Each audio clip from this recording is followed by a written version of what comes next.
एक बार राजा कृष्णदेवराय दरबार में बैठे मंत्रियों के साथ विचार विमर्श कर रहे थे कि तभी एक व्यक्ति उनके सामने आकर कहने लगा, महाराज मेरे साथ न्याय करें, मेरे मालिक ने मुझे धोखा दिया है। इतना सुनते ही महाराज ने उससे पूछा, तुम कौन हो और तुम्हारे साथ क्या हुआ है? अन्नदाता, मेरा नाम नामदेव है। कल मैं अपने मालिक के साथ किसी काम से एक गांव में जा रहा था। गर्मी की वजह से चलते चलते हम थक गए और पास में स्थित एक मंदिर की छाया में बैठ गए। तभी मेरी नजर एक लाल रंग की थैली पर पड़ी जो कि मंदिर के एक कोने में पड़ी हुई थी। मालिक की आज्ञा लेकर मैंने वो थैली उठा ली। उसे खोलने पर पता चला कि उसके अंदर बेर के आकार के 2 हीरे चमक रहे थे। हीरे मंदिर में पाए गए थे, इसलिए उन पर राज्य का अधिकार था। परंतु मेरे मालिक ने मुझसे ये बात किसी को भी बताने से मना कर दिया और कहा कि हम दोनों इसमें से एक एक हीरा रख लेंगे।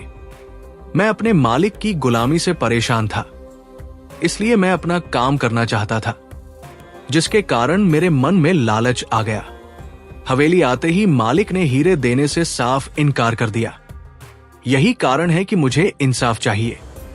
महाराज ने तुरंत कोतवाल को भेजकर नामदेव के मालिक को महल में पेश होने का आदेश दिया। नामदेव के मालिक को जल्द ही राजा के सामने लाया गया। राजा ने उससे हीरों के बारे में पूछा तो वो बोला, महाराज ये बात सच है कि मंदिर में हीरे मिले थे, लेकिन मैंने वो हीरे नामदेव को देकर उन्हें राजकोष में जमा करने को कहा था। जब वो वापस लौटा तो मैंने उससे राजकोष की रसीद मांगी तो वो आनाकानी करने लगा। मैंने जब इसे धमकाया तो ये आपके पास आकर मनगढ़ंत कहानी सुनाने लगा। अच्छा, तो ये बात है। महाराज ने कुछ सोचते हुए कहा, क्या तुम्हारे पास इस बात का कोई सबूत है कि तुम सच बोल रहे हो? अन्नदाता, अगर आपको मेरी बात पर यकीन नहीं तो आप मेरे दूसरे 3 नौकरों से पूछ सकते हो। वो उस वक्त वही थे। उसके बाद 3 नौकरों को राजा के सामने लाया गया। तीनों ने नामदेव के खिलाफ गवाही दी।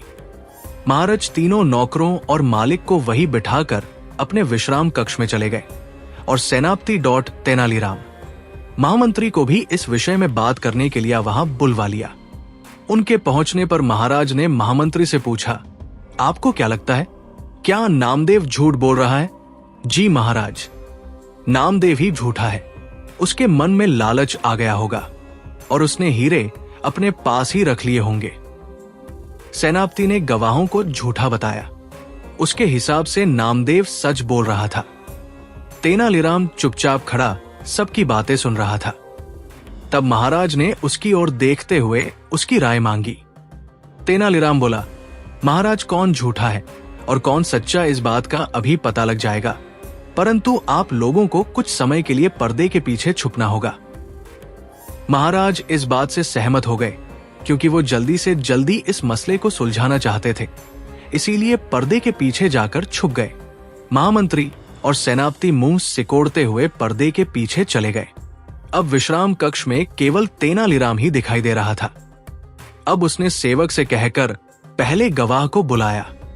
गवाह के आने पर तेनालीराम ने पूछा, क्या तुम्हारे मालिक ने तुम्हारे सामने नामदेव को हीरे दिए थे?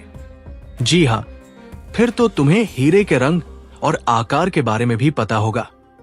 तेनालीराम ने एक कागज और कलम गवाह के सामने करते हुए उससे कहा, लो मुझे इस पर हीरे का चित्र बनाकर दिखाओ।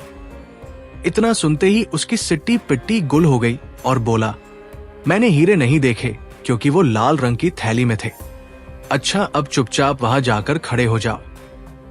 अब दूसरे गवाह को बुलाकर उससे भी यही प्रश्न पूछा गया। उसने हीरों के रंग के बारे में बताकर कागज पर 2 गोल गोल आकृतियां बनाकर अपनी बात साबित की। फिर उसे भी पहले गवाह के पास खड़ा कर दिया गया और तीसरे गवाह को बुलाया गया। उसने बताया कि हीरे भोजपत्र की थैली में थे, इस वजह से वो उन्हें देख नहीं पाया। इतना सुनते ही महाराज पर्दे के पीछे से सामने आ गए। महाराज को देखते ही तीनों घबरा गए और समझ गए कि अब सच बोलने में ही उनकी भलाई है। तीनों महाराज के पैरों को पकड़कर माफी मांगने लगे और बोले, हमें झूठ बोलने के लिए हमारे मालिक ने धमकाया था और नौकरी से निकालने की धमकी दी थी, इसीलिए हमें झूठ बोलना पड़ा। महाराज ने तुरंत मालिक के घर की तलाशी के आदेश दे दिए। तलाशी लेने पर दोनों हीरे बरामद कर लिए गए। सजा के तौर पर मालिक को 10,000 स्वर्ण मुद्राएं नामदेव को देनी पड़ी और 20,000 स्वर्ण मुद्राएं जुर्माने के तौर पर भरनी पड़ी, जबकि बरामद हुए दोनों हीरे राजकोष में जमा कर लिए गए। इस प्रकार तेनालीराम की मदद से महाराज ने नामदेव के हक में फैसला सुनाया।